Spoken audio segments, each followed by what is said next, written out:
am with my Model Y and also my friend's Model X. So today I'm going to be doing a comparison between the two cars for those of you who are interested, because in terms of price point, both of these cars are pretty close. Like this, I think this is like 105, 107,000, and that my Model Y spec'd out completely was about 95K with tax in like Canadian dollars.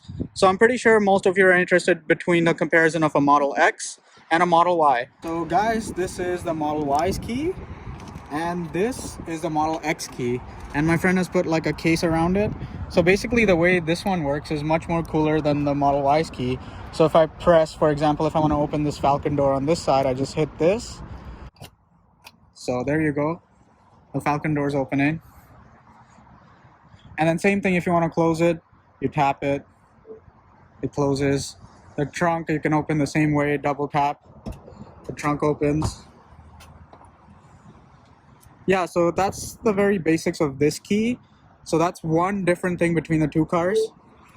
And then you can't do that with the Model Y. You have to use the app on your phone to like open the windows and stuff, but you can't really open the doors. You can only open the trunk, the front, and the charging port from your cell phone. So guys, one other difference that I want to point out is the door handles. So if you like tap this like this, the door should open. See that? So that's the Falcon wing doors. That's how they open. This one, you push it, same thing, it'll open. And then in order to close these doors, all you need to do is press the brake pedal and then these will close. Like you can see, it closed by itself. So guys, here's the Model Y and I'm gonna show you how the handles work here. Basically, you push this in, you just pull this out, boom, and you can sit in. It's the same for all four doors. Now we're gonna compare the trunk spaces between the two cars.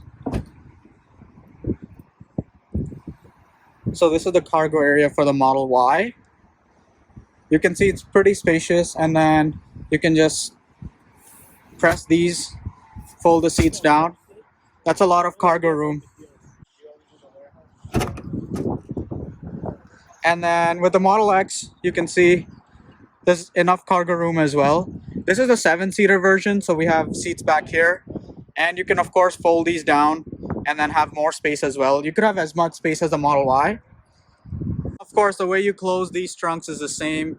Push a button, it's going to close. Same thing here. Push the button, and it's going to close.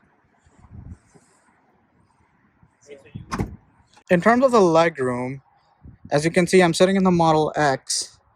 I have a lot of space.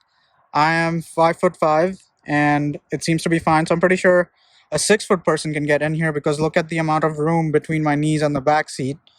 And of course, you have the beautiful Falcon doors. And here you can see, I'm gonna go hop into the Model Y now to show you the legroom of the Model Y. So here you go. As you can see, same thing. I have lots of space here too. Lots of space. I would say a little less than the Model X in terms of legroom, but it's still pretty good. And you can see it's pretty decent. And now we're in the cockpit of the Model X. Main difference you'll see is this screen here. This is vertical. Model Y, it's horizontal. But most part, the navigation stuff is all the same. Everything is on the left side of the screen. For example, driving, autopilot. It's the same options, as you can see, on the exact same side. Music. All the buttons are laid out exactly the same as it is in the Model Y, except you have an additional screen here. So if you're navigating somewhere, it would also show up here, and you can see your energy graph over there.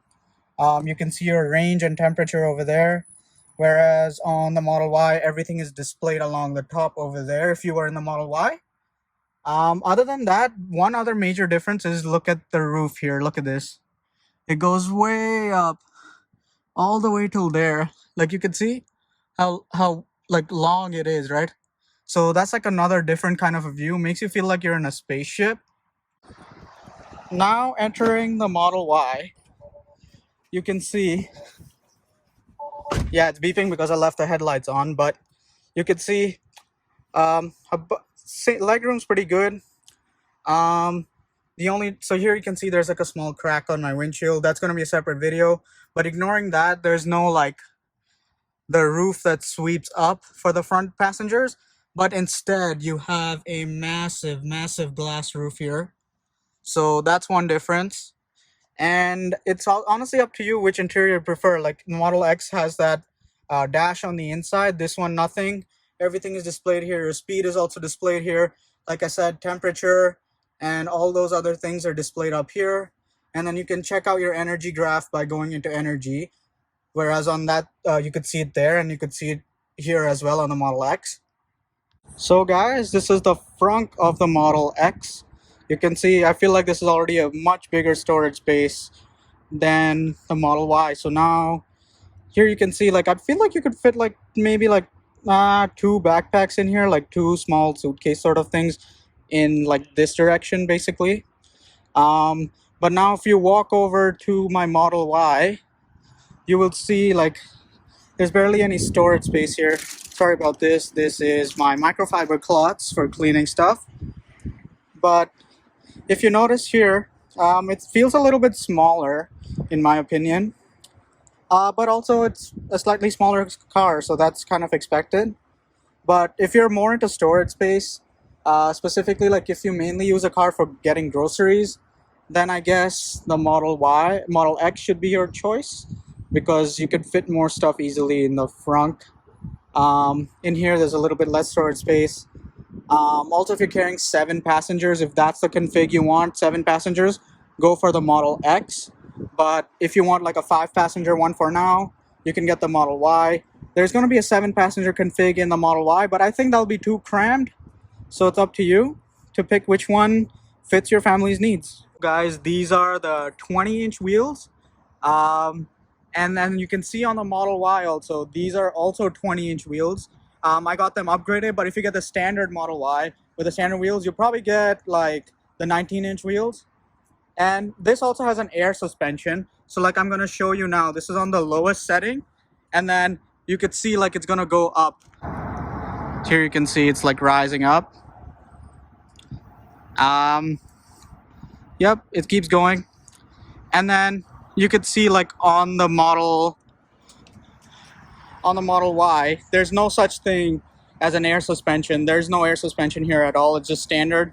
It stays the same. This one, you can change the ride height. Like you can see, it's raised up quite a bit. So guys, this is my friend's Model X, and we're gonna talk about the range now. So he's had it for about like, how many, 2 or 3 winters? 3 years, yeah. 3 years, yeah, so he's gone through about 3 winters. I've only had this for like 3 weeks now almost, so my range is going to be based on my 3 weeks. So this was end of summer / early fall. I can drive this about like with 20% range lost, so like 80% of it I get. So example, if you were to charge it to full 500 kilometers, I would end up getting maybe 400 to 425, and the rest of it is just used up by like headlights, heating, music, whatever else, right? So I think that's pretty decent range for now. We'll find out in the winter how bad it gets or if it stays the same. And for the Model X, Noman can explain more. Yeah, so Model X, I'd say you probably lose like 30 to 40% of your range in the winter. 2 factors. One is the battery is colder, right? So if you can warm up the battery once you drive it and the battery's warming up, the consumption gets better. The other thing is the heat. So you're probably blasting the heat if you're driving, especially on a road trip. So the issue is you're probably using like 350, 400 watts per kilometer, whereas on like a nice cool summer day, you're probably using like close to 200. So you're consuming almost double. You're also running the heat. There's a couple ways around it. Instead of using the fans for heating, people use the seat heaters because it warms up your body much faster and it uses less energy. People try to keep their car parked in the garage so the battery is warmer when they start driving. If you use a supercharger, it also warms up the battery, I think. And yeah, but you're probably going to lose anywhere between 30 to 40% of your range on like really cold winter days. All right, thanks for watching. Please like and subscribe.